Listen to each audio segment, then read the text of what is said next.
good afternoon, everyone. Let me begin by thanking our extraordinary hosts here in Czechia, starting with President Pavel, my friend, Foreign Minister Lipovsky.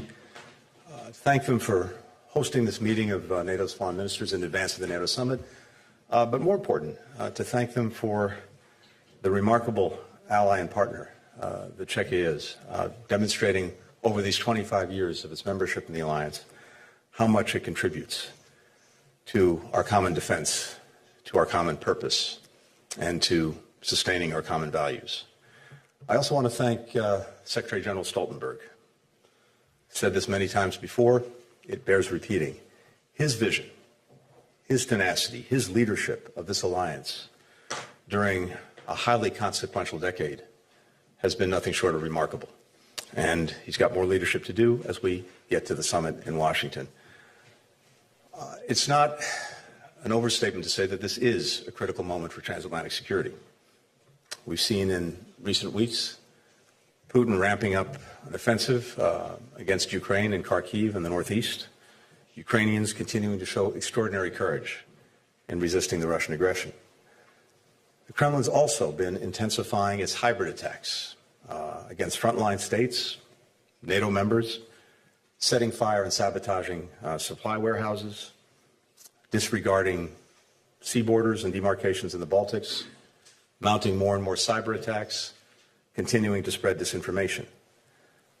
I can tell you that in the meeting of foreign ministers today, virtually every ally was seized with this intensification of Russia's hybrid attacks. We know what they're up to, and we will respond both individually and collectively as necessary. More broadly, the stakes couldn't be higher in this moment. We know that if Russia's aggression is allowed to proceed in Ukraine with impunity, it will not stop with Ukraine. And other would-be aggressors in other parts of the world will take note and consider pursuing their own aggressions.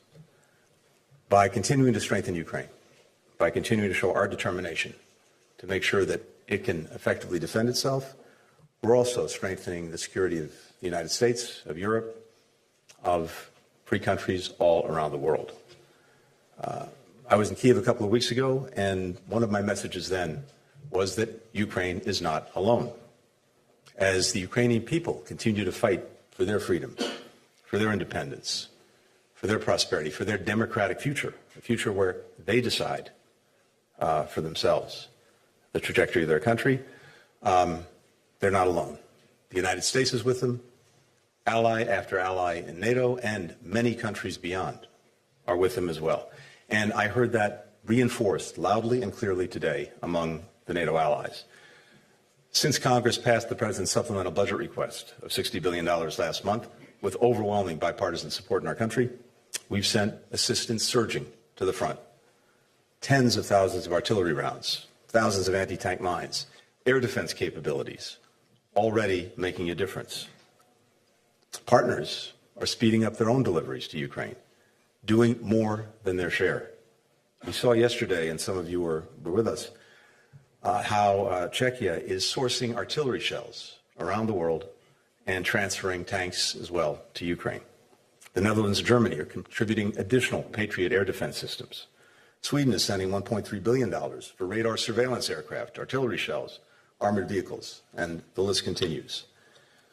Thanks to the extraordinary bravery of the Ukrainians, and thanks to this enduring, strong support from partners, the front in the east and northeast is stabilizing.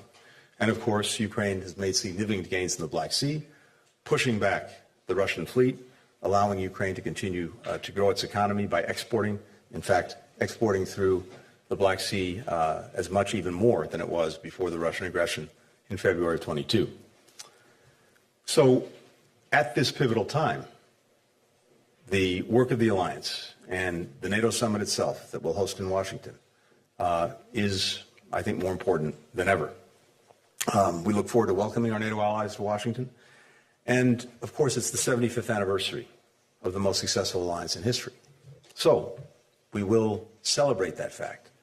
But even more important, we will be focusing on the steps we're taking to ensure that the alliance is fit for purpose for the next 75 years to meet the challenges of today and challenges we anticipate tomorrow. Today, we spent very productive time working to finalize some of the commitments and some of the outcomes for the summit. And I can say that as we stand here, and as we'll see in Washington, this alliance is bigger than it's ever been with the addition of 2 new members. It's stronger, it's more resilient, and more united. At the summit, we'll be taking concrete steps to bring Ukraine closer to NATO and ensure that there's a bridge to membership, a bridge that's strong and well lit. NATO will help build Ukraine's future force, one that can effectively deter aggression and defend against it as necessary. We'll advance Ukraine's integration with NATO. 32 countries are also negotiating individual bilateral security agreements with Ukraine. 13 have already been concluded. I expect many more will be concluded by the time of the summit. We'll bring them all together to show how powerful that commitment is. At the same time, we're seeing allies stand up to increase burden sharing. 2/3 of allies are now on track to meet the 2% commitment, and we'll welcome more. Back in 2020, 11 NATO allies were at 2% of GDP contributed to defense. By the time of the summit, we expect that number will be over 20. We're also working in the alliance to strengthen the alliance's collective deterrence and defense. We're ramping up production. We're strengthening our defense industrial bases. We'll have new regional plans that will spell out how and what allies need to do and will do to protect every inch of NATO territory. And we're deepening cooperation between NATO and critical partners, the European Union, partners in the Indo-Pacific. And here, just as allies today were seized with the hybrid threat that has grown from Russia, they were also seized with China's support for Russia's defense industrial base. And as I've had occasion to discuss before, including in China, what we've seen from China is not the provision of weapons to Russia, but the provision of critical inputs that have allowed Russia to accelerate its own production of tanks, of missiles, of shells. 70% of the machine tools that Russia is currently importing are coming from China. 90% of the microelectronics that China is importing are coming from China. And I heard ally after ally today raise their deep concern about this, and it only made even more clear to me what I shared with Chinese counterparts in Beijing. China cannot expect, on the one hand, to improve relations with the countries of Europe, while on the other hand, fueling the biggest threat to European security since the end of the Cold War. None of us are under any illusions about the challenges we face today and will continue to face in the days and months ahead. But 25 years ago, as Czechia joined NATO ahead of the alliance's 50th anniversary, a daughter of Prague, my friend, mentor, predecessor, Madeleine Albright, reminded us that, and I quote, "When we stand together, no force on earth is more powerful than our solidarity on behalf of freedom." That conviction was reinforced for me today by what I heard from all of our allies, and I can tell you it will be further reinforced when we come together in Washington. It's been true for the last 75 years. We're on track to make sure that it's true for the next 75. For the first question, we'll go to Humaira Pamuk with Reuters. Hello, good afternoon, Mr. Secretary. I have two questions, one on Ukraine, one on Gaza. So the Biden administration has allowed Ukraine to strike targets inside Russia to defend Kharkiv. Do you leave the door open for this decision to be expanded to other cities and targets that are deeper inside Russia? And since it took the Biden administration a while to make this decision, I'm wondering, do you think you were too cautious? Or has your intelligence assessment on the possibility of Putin using tactical nuclear weapons has shifted? And on Gaza, the UN said humanitarian aid going into Gaza has dropped by 2/3 since Israel began its Rafah offensive. Your colleague, USAID Administrator Samantha Power, who's an expert on genocide, yesterday said the humanitarian conditions in Gaza were now worse than ever. On April the 4th, President Biden conditioned U.S. military aid to Israel on improvement of the aid situation, among other things. So I'm wondering, why isn't the current dire picture in Gaza triggering a bigger policy shift? Thank you. Great. Thanks, Amira. So with regard to the use of U.S. arms by Ukraine and Russia, I said this the other day. The hallmark of our engagement, our support for Ukraine over these more than 2 years, has been to adapt and adjust as necessary to meet what's actually going on the battlefield, to make sure that Ukraine has what it needs, when it needs it, to do that deliberately and effectively. And that's exactly what we're doing in response to what we've now seen in and around the Kharkiv region. Over the past few weeks, Ukraine came to us and asked for the authorization to use weapons that we're providing to defend against this aggression, including against Russian forces that are massing on the Russian side of the border and then attacking into Ukraine. And that went right to the president. And as you've heard, he's approved the use of our weapons for that purpose.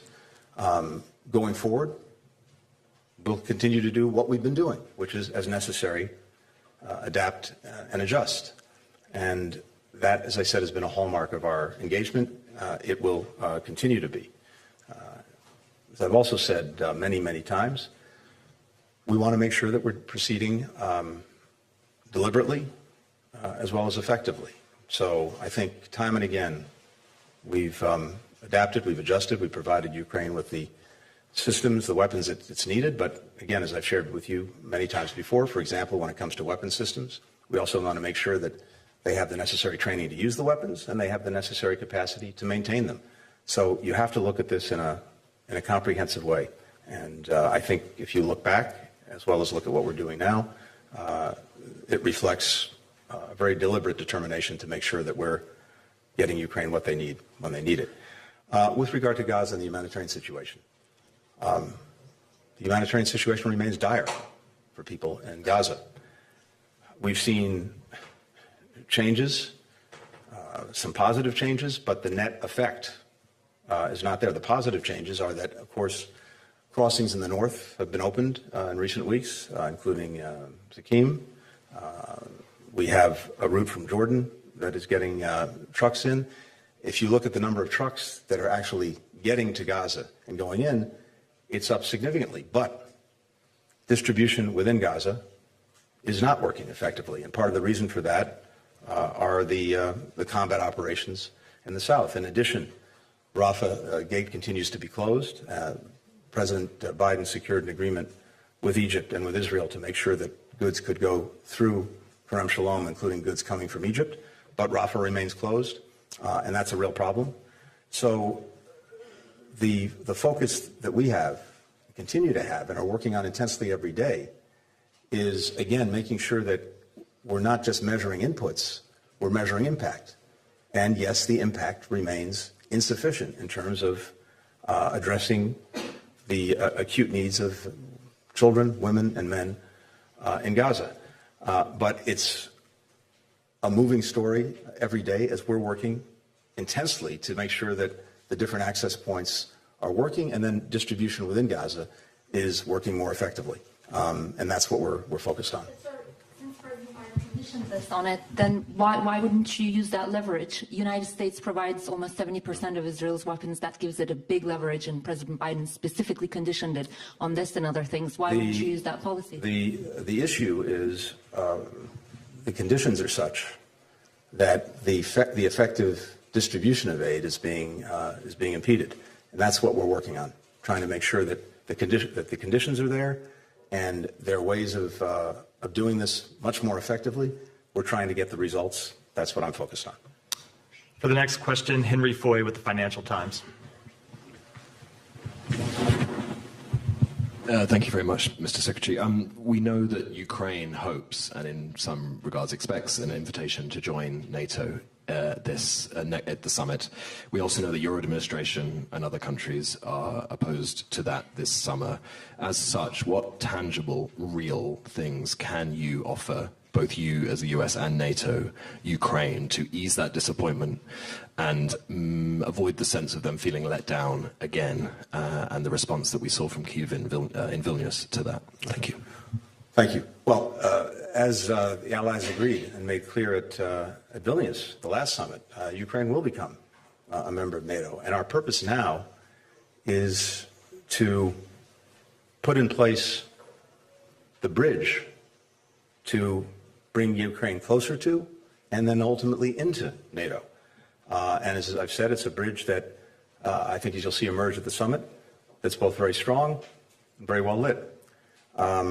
There will be a robust package of support for Ukraine at the summit, a package that strengthens NATO's cooperation and support for Ukraine, that advances Ukraine's integration into NATO, tangible steps that will increase NATO's role in helping Ukraine build a future force, one that can deter and defend against aggression.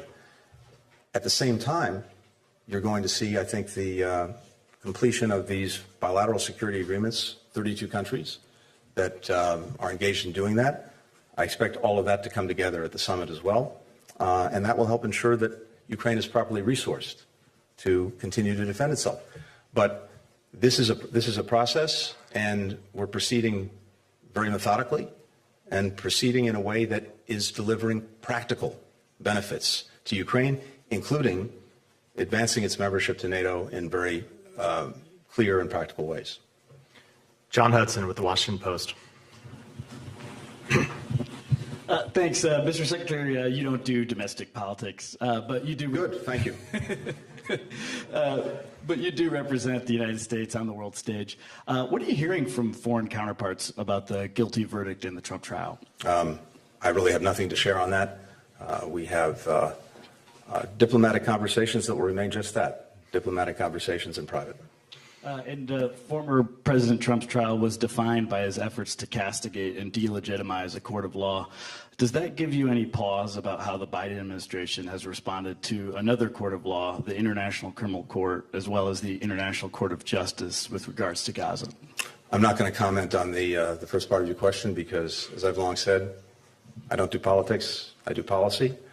With regard to policy and the ICC, look, we've been very clear about this. The decision that the prosecutor made was, in our judgment, profoundly wrong-headed, and in creating an equation between Hamas and Israel, Hamas's leaders and Israel's democratically elected leaders, as we've said, and as I've said, it's quite frankly shameful.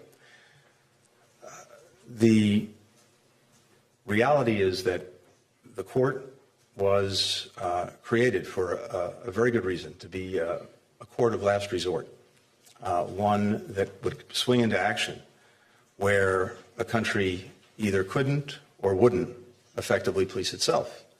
And so the principle of what's called complementarity is at the heart of the court's creation and what it does. And in Israel, you have a vibrant, independent, and very active judicial system. And in the case of Gaza as well, there are many incidents that are under investigation, including some under criminal investigation. There's a case right now before the Israeli Supreme Court about the alleged denial of humanitarian assistance for Gazans. And so Israel and its system, its democratic system, with independent courts and judges, as well as a military justice system that can effectively investigate any allegations of abuse, that should be allowed to run its course. And given that, never mind the fact that we don't accept the jurisdiction of the court over Israel, but leaving that aside, Israeli justice should be allowed to run its course. Finally, I think it's very deeply unfortunate that Israel was prepared to cooperate with the investigation, even while rejecting the jurisdiction of the court. And yet, the prosecutor chose not to pursue that cooperation. And just lastly, the Kremlin has put out a statement saying that the trial shows the White House is eliminating Biden's political rivals. They're trying to use this as a way to besmirch the American legal system. How do you respond to that? I would say that's a classic case of projection. And for the last question, Alexander von Naumann with Deutsche Welle. Thank you very much. Secretary, you've mentioned China and how they are propping up the Russian war economy. And Jens Stoltenberg said today as well that without the deliveries from China, Russia would not have been able to conduct the war against Ukraine the way they do. So is there anything you can do about it? And if yes, what are you planning to do about that? Thank you. Yes. Again, this is something that ally after ally was seized with today. I heard it from virtually everyone in the room.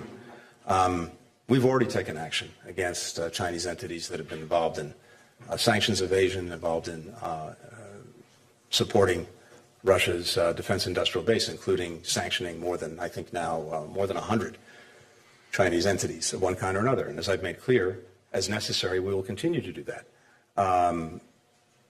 From what I heard today, Europeans are also very seized with this.